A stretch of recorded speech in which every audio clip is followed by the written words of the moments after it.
ভয়াবহ বন্যায় ক্ষতিগ্রস্ত নোয়াখালীর মানুষের জন্য মানবতার হাত বাড়িয়ে দিয়েছেন এসএ গ্রুপ অব কোম্পানিজের ব্যবস্থাপনা পরিচালক সালাউদ্দিন আহমেদ। সপ্তাহব্যাপী চলবে এই ত্রাণ সহায়তা কার্যক্রম। সেখানে আছে সহকর্মী হেদায়েতুল্লাহ সীমান্ত, সরাসরি যুক্ত হচ্ছে তার সঙ্গে।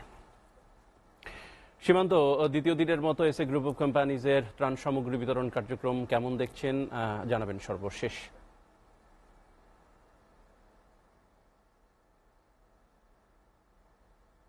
আমি গতকালও জানিয়েছিলাম যে নোয়াখালী যে বন্যা দুর্গত মানুষ একেবারে ক্ষতিগ্রস্ত হয়েছে তাদের পাশে দাঁড়িয়েছেন এসএ গ্রুপ কোম্পানিজের ব্যবস্থাপনা পরিচালক সালাউদ্দিন আহমেদ। তিনি আজকেও দ্বিতীয় দিনের মতো যে সোনাইমুড়ির শাসিহাট যে ইউনিয়ন পরিষদের এখানে রয়েছে সেখানে কিন্তু ত্রাণ কার্যক্রম তিনি পরিচালনা করছেন। আমি একটু আপনাকে দেখাতে চাই, এই যে মানুষ, হাজার হাজার মানুষ সকাল থেকে এই ইউনিয়নে অপেক্ষা করছেন, যারা একেবারে অসহায়, তার বন্যার পানিতে তারা ঘর বাড়ি সহ তাদের ফসল নষ্ট হয়েছেন, তারা এখন ক্ষতিগ্রস্ত। অর্থাৎ তাদের যে ঘুরে দাঁড়ানোর বিষয়টা এখন বেশি হয়ে দাঁড়িয়েছে। তারা এখন যে এসএ গ্রুপ অফ কোম্পানিজের পক্ষ থেকে যে ত্রাণ সহায়তা তারা নেওয়ার জন্য এখানে হাজির হয়েছেন। আপনি দেখতে পাচ্ছেন যে নারী পুরুষ থেকে শুরু করে সকল শ্রেণীর পেশার মানুষ তারা ত্রাণ কার্যক্রমে অংশ নিয়েছেন এবং কি স্থানীয় রাজনৈতিক নেতারাও কিন্তু এই ত্রাণ সহায়তা অংশ সহযোগিতা করছেন এসএ গ্রুপ অফ কোম্পানিজকে। আমি যদি এখন সেই এসএ গ্রুপ অফ কোম্পানিজের ব্যবস্থাপনা পরিচালক সালাউদ্দিন আহমেদের সাথে একটু কথা বলতে চাই, তাদের এই কার্যক্রম কতদিন পর্যন্ত চলবে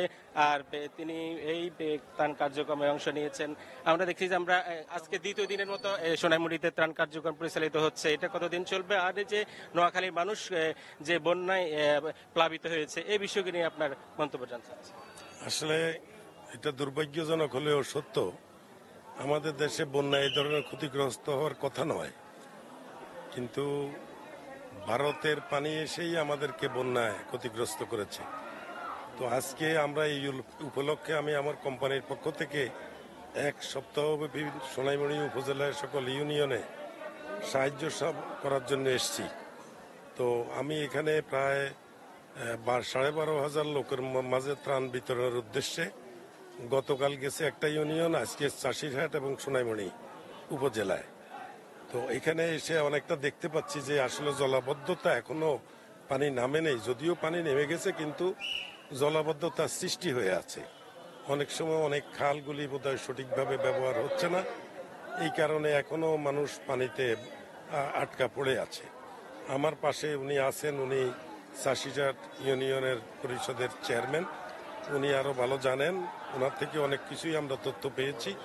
তা আমরা আশা রাখছি আগামীতে আমরা যারা সরকার পরিচালনা করবেন এবং অন্তর্বর্তীকালীন সরকার, তারা যেন দুর্নীতিমুক্ত একটা সুন্দর শৃঙ্খলা করে দেন, বিশেষ করে যাতে নাকি আর দুর্বৃত্তায়নের ছোঁয়া যাতে ভবিষ্যৎ কোনো গভর্নমেন্ট আসলেও তারা যেন অন্যায় অপরাধ করতে না পারে, এই আঙ্গিকেই কিন্তু আমাদের অন্তর্বর্তীকালীন সরকারকে পদক্ষেপ নিতে হবে।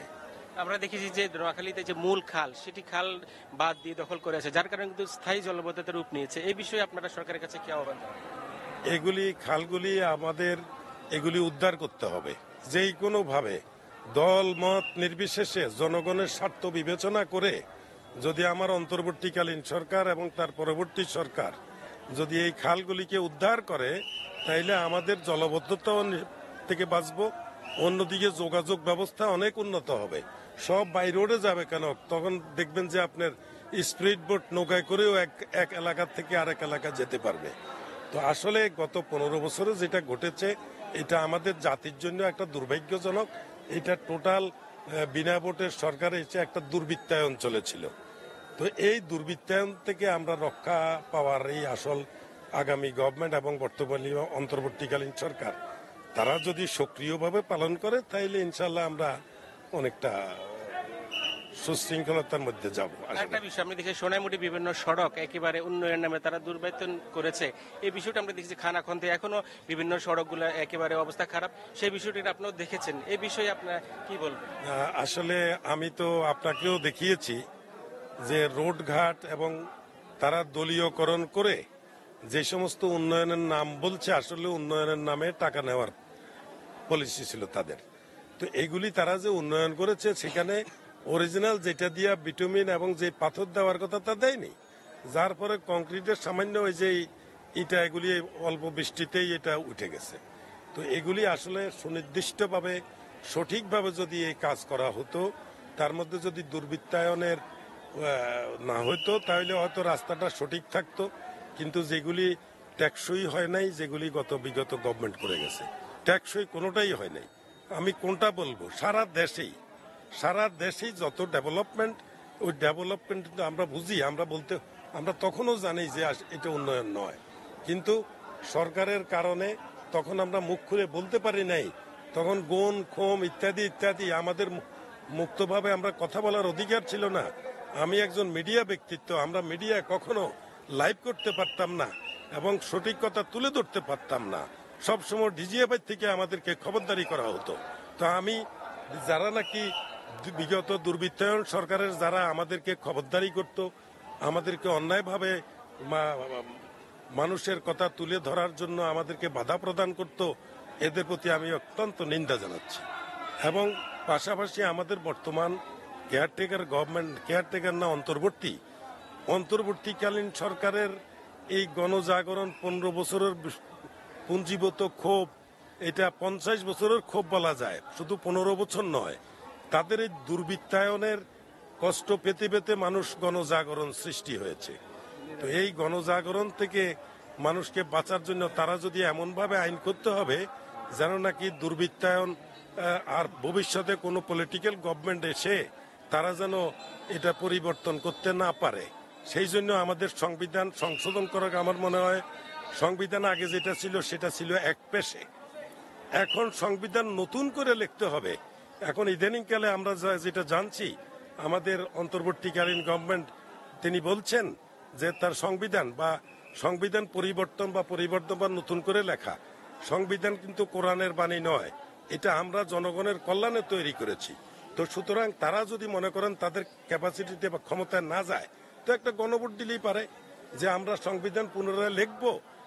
তাইলে এই সংবিধানটা পরবর্তী সরকার কোনো সময় যদি যেই সরকার ফর্ম করুক, তারা এই অন্যায় আচরণ বা নিজের দলীয়করণ করার সুযোগ পাবে না। এটা কোরআনের বাণী নয়, নিজেরাই লিখতে পারি। যদি মনে করেন যে ওনারা জনগণের নির্বাচিত নন অন্তর্বর্তী, তাহলে সেটা একটা হানা ভোট দিয়ে একটা গণভোট দিতেই পারে। তো এগুলি আমি মনে করব ওনারা যদি ভালো করে চিন্তা করে, তাইলে এমন একটা আইন করবে যে আইনের মাধ্যমে দেশ যেন আর এই 15 বছরের দুর্বৃত্তায়নের শিকারের পরিণত না হয়। অসংখ্য ধন্যবাদ আপনাকে। সাদি, আপনি দেখছিলেন উনি যেমনটি বলছিলেন যে দেশের গত 16 বছর যে দুর্নীতি দুর্বৃত্তায়ন হয়েছে সে বিষয়টি কিন্তু বর্তমান সরকারকে কিন্তু কাজ হাতে নিতে হবে, অর্থাৎ সংবিধান সংশোধন করে এই যে আগামী সামনে যে ভবিষ্যতে যেন এই ধরনের দুর্নীতি দুর্বৃত্তায়ন যেন দেশে না হয়, যার জন্য তিনি আহ্বান জানিয়েছেন। পাশাপাশি যে দুর্নীতি দুর্বৃত্তায়নের কারণে কিন্তু নোয়াখালীতে এই যে খাল খননের নামে যে দুর্বৃত্তায়ন হয়েছে তার কারণে কিন্তু নোয়াখালীর মানুষ এখনো পানির ভিতরে নিমজ্জিত, অর্থাৎ স্থায়ী জলাবদ্ধতায় রূপ নিয়েছে, সেটিরও নিরসন হবে। অর্থাৎ যে প্রকল্পগুলো নিয়েছে সেই প্রকল্পগুলো পুনঃ তদন্ত করে সেগুলো আবার পুনঃ খনন করে পুনঃ বাস্তবায়ন করার আহ্বান জানিয়েছেন। সাদিয়া ছিল আমার কাছে নোয়াখালী থেকে এসএ গ্রুপ অফ কোম্পানিজের যে বন্যাতদের খাদ্য সহায়তার সর্বশেষ। সীমান্ত, আপনাকে অসংখ্য ধন্যবাদ।